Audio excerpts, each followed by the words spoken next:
শুভ সকাল সবাইকে। সবাই কেমন আছো? আশা করি সবাই ভালো আছো। আমিও মোটামুটি আছি তোমাদের আশীর্বাদে। রিমিও মোটামুটি আছে। ওই যে ম্যাডাম এখনো ঘুমাচ্ছে, ম্যাডাম বললে খুব খুশি হয়। আর আমি সবাইকেই মা আর ম্যাডাম বলি। সৃষ্টি, ঐশ্বরিয়া ওরা খুব আনন্দ পায়, ওদেরকে আমি মা বলি আর ম্যাডাম বলি। ম্যাডাম এখনো ঘুমাচ্ছে, রিমির বাপি চলে গেছে হসপিটালে রিমির ওষুধ আনতে। আর বাংলাদেশের ব্যাপারটা হচ্ছে শোনার জন্য মেন হচ্ছে আমার ওষুধ আনতে হবে। আমি বললাম একবারে শুনে আসো, ওরাও ওয়েট করছে ভিডিওটার জন্য। 2 মাস ধরে আমাকে বলছে ভিডিওটা খুব আজকেই নামাবো। তা ওর বাপি চলে গেছে হসপিটালে, 7টার গাড়িতে গেছে, চলে গেছে। আমি এই খুব সামান্য কিছু আমাদের মা মেয়ের জন্য অল্প একটু রান্না করলাম। ও বললো আমি হসপিটালে খেয়ে নেবো, তুমি তোমাদের মতন রান্না করো। তাই ভাত ফ্রাই করেছে, ওটা পরে দেখাচ্ছি। এখন ঘরের যে অবস্থা, এখন হচ্ছে আমার ঘর গুছাবো। ঘরের পুরো একদম ছড়িয়ে ছিটিয়ে আছে, পরিষ্কার করতে হবে। আবার ম্যাডাম চলে আসবে, 7টা বাজে, বেশি বাজে না, তার মধ্যে সব কিছু কমপ্লিট হয়ে যাবে। তাহলে ভিডিওটা আমি আগেই করেছিলাম। রিমির বাপিকে চা করে দিলাম, চা করে ও তো খেয়ে চলে গেল। আর আজকে ও আমার কোনো কাজই হাতে হাতে করে দিয়ে যায়নি। যাই হোক, আমি করে নিতে পারবো, বেশি তো বাজে না, বললাম না 7টা বাজে। আর আমি রিমিকে ডাকছি, মা ওঠো লক্ষ্মী ওঠো। কত লক্ষ্মী সোনা মনা বলতে হয় বাচ্চাকে তোলার সময়। তা ওকে বলছি, ও তো সেই মুড়া দেখো শুয়েই আছে। ও তো এই পাশ ওই পাশ বলছে আরেকটু আরেকটু বলতে বলতে আমি বললাম ঠিক আছে ও শুয়ে থাকুক, আমি ততক্ষণে ফ্যানটা বন্ধ না করলে আমি জানি ও উঠবে না। তাই আমি বললাম আমি ফ্যানটা বন্ধ করে দিই, বন্ধ করে দিয়ে তারপরে কাজকর্মগুলো করছি। আর এখানে জানো তো প্রচুর গরম। আমাদের দেশের দিকে হয়তো সবার কাছে একটু ফোন করে শুনছি হালকা হালকা ঠান্ডা গরম চলছে। বলছে দিদি ফ্যান চালালে শীত লাগে আর ফ্যান না চালালে আবার গরম লাগে। তা এখানে কিন্তু প্রচুর গরম, 5 মিনিট ফ্যান বন্ধ করা যায় না ঘরে। আর হাওয়া বাতাস ঢোকে না, তো বাইরের যে জানলাটা ওটা খুলতে পারি না, কারণ বাইরের যে হাওয়া বা দূষিত পদার্থ যেন ভিতরে না ঢুকতে পারে। এর জন্য সবসময় কিন্তু জানলা আটকানো থাকে, শুধু পর্দাটা সরিয়ে দিই ঘরে আলো আসার জন্যে। পর্দা সরিয়ে দিই কারণ ঘরে বাইরের আলোটা চলে আসে, লাইট জ্বালিয়ে দিই, ফ্যান বন্ধ করে দিই। রিমি রাগ করে না উঠে পড়ে, প্রত্যেক দিন এই করি। আর আজকে রিমি খুব তাড়াতাড়ি উঠে পড়েছে, 7:30 8টার মধ্যেই উঠে পড়েছে। প্রত্যেক দিন 7টা 8টার মধ্যে ও উঠে যায়, কারণ ম্যাডাম আসে 9টার সময়। আর কালকে যেহেতু বিছনা চাদরটা আমি চেঞ্জ করেছি, এর জন্য আজকে চেঞ্জ করিনি, একদিন পর পরই করি চেঞ্জ। আর রিমি উঠে বাথরুমে চলে গেল, বললো মা আমি একবারে স্নান করে আসি। আমি বললাম তাহলে তো বাবা আজকে তো মাথায় সুবুদ্ধি এসছে, 8টার মধ্যেই স্নান করে নেবে। তা বললো হ্যাঁ আমি স্নান করে আসি। আমি বললাম যাও তুমি। ও বাথরুমে চলে গেলো। আর আমি বললাম আমি ঘরটা পরিষ্কার করে ঘরটা মুছে নিই। বললো হ্যাঁ মা তাহলে তুমি ঘরটা পরিষ্কার করে নাও। আর আজকে আমি যেটা রান্না করেছি তোমাদের সাথে শেয়ার করতে পারলাম না।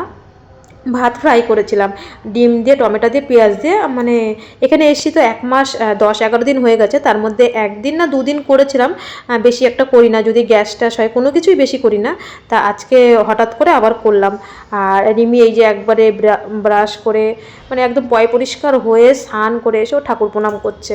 তা আমি বললাম বাবা আজকে এত মাথায় মানে ভালো বুদ্ধি এসছে, কোনো দিন তো এত তাড়াতাড়ি 8টার মধ্যে স্নান করিস না। বললাম আমার না গরম লাগছে। তা আমি বললাম ঠিক আছে তাহলে তাড়াতাড়ি স্নান করে নাও। তা ও স্নান করে এসে আমি আবার রান্নাঘরে যাব একটু রান্না করতে বলতে কি রিমি অনেক দিন ধরে টমেটোর চাটনি খেতে চাচ্ছে। তাই সেই টমেটোর চাটনি আজ করি কাল করি করে আজকে ভাবলাম আজকেই করি টমেটোর চাটনিটা।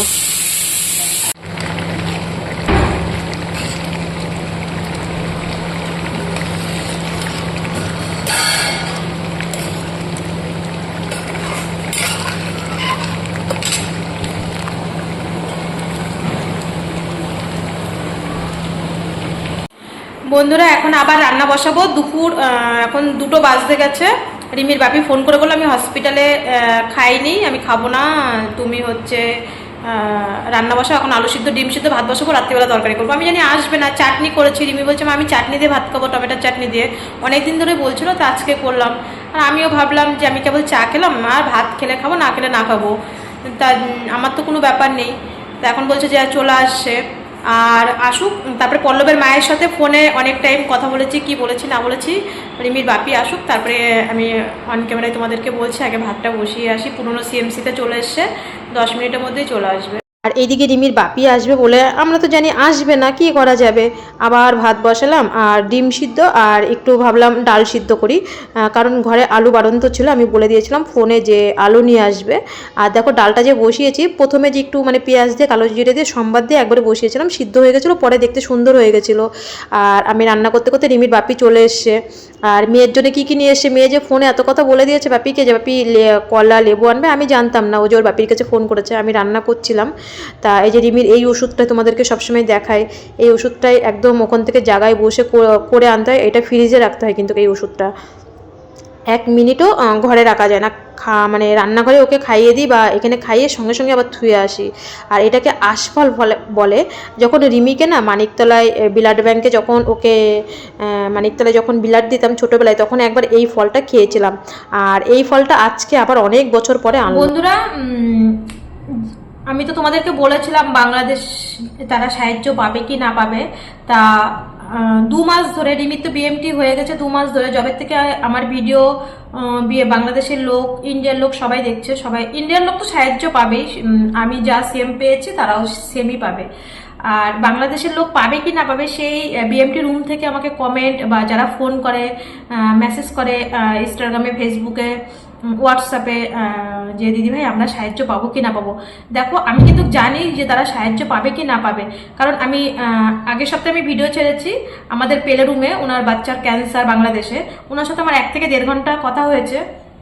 তারপরে আমার যারা পুরনো ভিউজাররা তারা জানে রিমির যখন ফার্স্ট সেকেন্ড অপারেশনগুলো হলো, টনসিল, নাক, কত কষ্ট পেয়েছে তোমরা তো দেখেছো। সেই বাংলাদেশ থেকে এসেছিল একটা ভাই বলতে কি দাদা ভাই এসেছিল, ওনার ছেলের ক্যান্সার, আর ওনার ভাই বাংলাদেশে কারেন্টে শর্ট খেয়েছিল আমার ভাসুরের ছেলের বয়সে, পুরো সেম দেখতে। ওর ভিডিও কিন্তু আমি পোস্ট করেছি, তোমরা যদি নিচে দেখো ভিডিওগুলো 2-3 মাস আগের ভিডিও, হ্যাঁ 3 মাস হয়ে যাবে, 3 মাস হয়ে যাবে। রিমির সেকেন্ড অপারেশনের ভিডিও, তা পুরনো সিএমসিতে। তা ওর কিন্তু হচ্ছে কারেন্টে শর্ট খেয়েছিল বাংলাদেশের, এরকমই ট্রিটমেন্ট ওর এই ডান হাতের যেখানে কারেন্টে শর্ট খেয়েছিল সেই পেটের ভিতরে ঢুকিয়ে রেখেছিল, এই 5টা আঙুলি ওর পচে গেছে। যারা আমার পুরনো ভিউজার তারা বলতে পারবে, সেই ভিডিও কিন্তু এখনো আছে। তখনও আমরা হচ্ছে ওদের মুখে শুনেছিলাম, ওদেরকে বলেই ওদের ভিডিও আমরা করেছিলাম। বলছিল হ্যাঁ করো, কোনো ব্যাপার নেই, কারণ ছেলেটা পুরো আমার ভাসুরের ছেলের মতন দেখতে। তাই রিমির বাপিরও খুব মানে ওকে দেখে কষ্ট লাগছে, বলতো কি দেখো পুরো রাজের মতন দেখতে, পুরো রাজের মতন দেখতে, সেম বয়সী, ওর বয়সেই হবে 23-24, আমার ভাসুরের ছেলের বয়সেই হবে 23-24 বছর বয়সী হবে। তা ওদের কাছেও তখন আমরা শুনেছি। এমনকি রিমি যখন সেকেন্ড অপারেশন হয়, ওখানে একটা বাংলাদেশ থেকে একটা কাকু এসেছিল, সেই দাদা ভাইরাও ছিল, টিউমারের থেকে ক্যান্সার হয়েছে, তাদের কাছেও শুনেছি। আর আমি তো এখানে 8 বছর ধরে আসি, এখানে প্রচুর কিন্তু বাংলাদেশের লোকদেরকে বলছি, এখানে প্রচুর শুধু ক্যান্সার পেশেন্ট না, হাজার হাজার সব কিছু ট্রিটমেন্ট নিয়ে, লিকোমিয়া, ওদেরও 35 লাখ টাকা লেগেছে, বিএমটি হয়েছে, লিকোমিয়া বিএমটি করতে হয়। তারপরে ক্যান্সার পেশেন্ট প্রত্যেক দিনই আমরা যে প্রত্যেক মঙ্গলবারই যাই, যখন ব্লাড স্যাম্পেল টানে, 100তে তো সব ব্লাড স্যাম্পেল টানে, আর 100তেই সব ড্রেসিং করে ওদের গলায়, আর রিমিদের হচ্ছে বুকে। ভাইয়ের যেমন গলায় ছিল, ভাইয়ের ফটোতে কমিউনিটিতে দেখেছো। তা আমার কিন্তু বাংলাদেশের সাথে কথা হয়, সবসময় কথা হয়, কিন্তু আমি সত্যিটা না জেনে ভিডিও নামানো ঠিক না। সে যেই হোক, সত্যি না জেনে ভিডিও নামানো ঠিক নেই। এবার তোমাদের কালকে ভিডিওতে আমি বললাম রিমির বাপি আজকে গেল রিমির ওষুধ আনতে। আর পল্লবের কথা আগে বলি। পল্লবের মা ফোন করেছিল, পল্লবের মায়ের সাথে আমি অনেকক্ষণ কথা বলেছি। এই খাওয়া দাওয়ার প্রবলেম হচ্ছে, ওরা রুম ছেড়ে দিয়ে এখন দুজনেই হসপিটালে রয়েছে ব্যাগপত্র গুছিয়ে নিয়ে। তা হসপিটালের খাবার, বিএমটি রুমেও ওর মার অসুবিধা হয়েছিল, পেটের সমস্যা হয়ে গেছিলো হসপিটালের খাবার খেয়ে, তা খেতে পারে না। সবাই তো সমান না, সহ্য করতে পারে না। তা বলছিল যে খুব কষ্ট হয়। আমি বলছি ঠিক আছে দিদিভাই, কালকে তো আমি যাবো, আমি ঘর থেকে রান্নাবান্না করে নিয়ে যাবো। বলছে তোমার কষ্ট করতে পারে, আমি এমনিও 5টায় উঠি, অমনিও 5টায় উঠি আমি, আর রিমির জন্য করতে পারবো, আর আমি তোমাদের জন্য করতে পারবো না, অসুবিধা নেই। আর পল্লবের প্লেটলেস কাউন্ট বাড়ছে। তা রিমি আবার ওর অভিজিৎ মামাকে বললো, তা বললো প্লেটলেস যেহেতু বাড়ছে আর কাউন্ট যেহেতু বাড়ছে, মানে বনমিরু কতটা কাজ করছে, তাহলে আর কোনো চিন্তার ভয় নেই। দিদিও বললো রূপা চিন্তার কোনো সেরকম একটা ব্যাপার নেই, কারণ ওদের বাড়ির লোকজন আমার ভিডিওর অপেক্ষায় থাকে, ওর ঠাম্মা বিশেষ করে, ঠাম্মা বিশেষ করে আমার ভিডিও দেখে। তা রিমির বাপি ওকেও দেখে এসে ওষুধ নিয়ে এসে তারপরে 10 নম্বর ঘরে গেল সোশ্যাল ওয়ার্কে, যেখান থেকে আমরা সাহায্যর জন্য অ্যাপ্লাই করি। আর সিএমপিএম তো আমরাই অ্যাপ্লাই করেছিলাম, সিএমপিএম। আর হচ্ছে টাটা বা যারা 10 বছরের নিচে, 11 বছরের নিচে যে এনজিওগুলোর থেকে যে পাবে, সেইগুলো ও গিয়ে বলছে ম্যাডাম বাংলাদেশ থেকে লোক বিএমটি করতে আসতে চাচ্ছে, তো ওরা কি কোনো সাহায্য পাবে? তখন ওর বাপিকে নাকি বলেছে কি তুমি কি জানো না ওইটা পুরো আলাদা একটা দেশ, ওরা কি আমাদের ইন্ডিয়ায়, তুমি এটা জানো না? ও বলছে কি আমি নিজেই বলদ সেজে গেছে জানো গিয়ে, আমি তো জানি, তবু তুমি আমাকে জোর করে পাঠিয়েছো, না গেলে তো তুমি আমার সাথে অশান্তি করবে। আমি বলছি আমিও জানি, তবু তুমি সোশ্যাল ওয়ার্কের দিদিদের সাথে কথা বলেছো, আমি নিজের থেকে পুরো ক্লিয়ার হয়ে গেলাম। বলছে তুমি জানো না ওটা পুরো আলাদা দেশ, আমাদের সিএমপিএম কি ওদের সিএমপিএম, তাহলে সেখানে তো ওদের বোঝা উচিত সেটাই বলছে আর কি সোশ্যাল ওয়ার্কের ঘরের দিদিরা, যে ওদের সিএম পিএম আলাদা, ওরা বাংলাদেশে পাবে, বাংলাদেশে সাহায্য পাবে, বাংলাদেশের মানুষ বাংলাদেশে সাহায্য পাবে, আর আমরা হচ্ছি আমাদের দেশের মানুষ।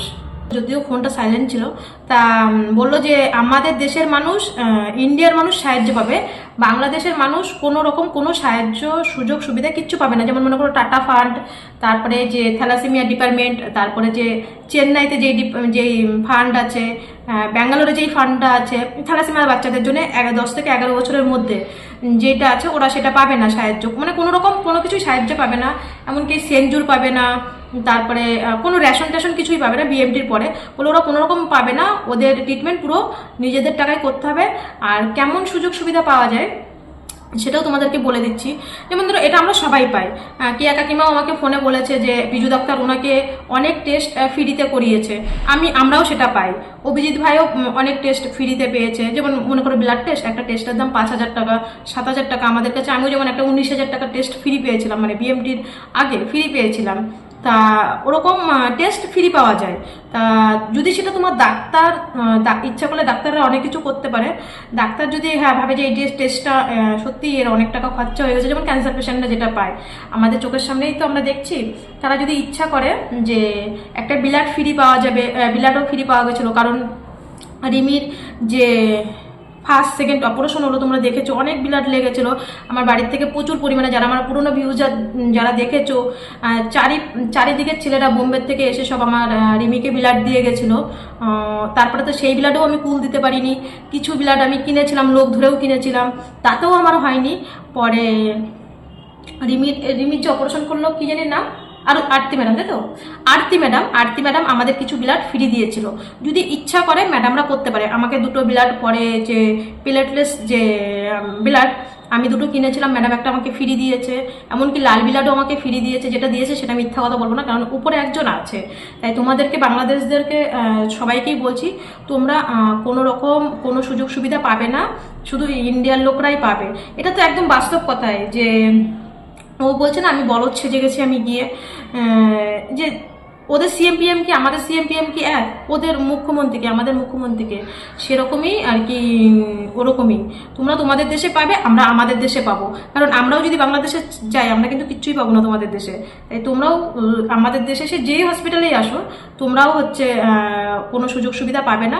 যদি ডাক্তার ইচ্ছা করে কিছু রিপোর্ট তোমাদেরকে ফ্রি করাতে পারবে, সেটা ডাক্তারের উপরে নির্ভর করছে। কারণ আমি তো সবটাই জানতাম, তবু আজকে পুরোপুরি ও ক্লিয়ার হয়ে আসলো, তোমাদেরকে বলে দিলাম। কারণ তোমরা অনেকে বাংলাদেশ থেকে বলছো দিদি আমরা যাব, মাঝখানে কিছু একটা বাংলাদেশে গন্ডগোলের জন্য যারা আসতে পারোনি তাদেরকে আমি বলে দিচ্ছি। পরে এসে বলবা যে রূপাদি তোমার কথায় এসছি, আমরা কোনো কিছু এখন সুযোগ সুবিধা পাবো না, তোমার কথায় এসছি।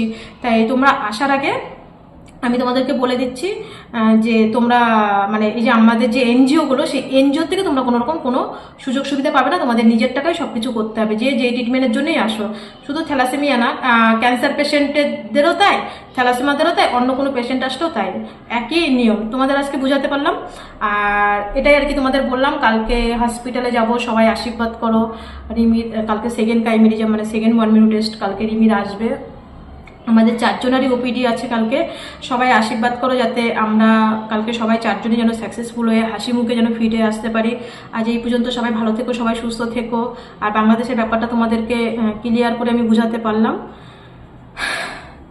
কালকে রিপোর্টের জন্য মানে এখন সন্ধে মানে দুপুরবেলা খাওয়া দাওয়ার পরে আমরা ছাদে ছিলাম, ঘরে এসে সন্ধেবেলা তারপরে চাটা খেয়ে তারপরে আমি ভিডিওটা করলাম।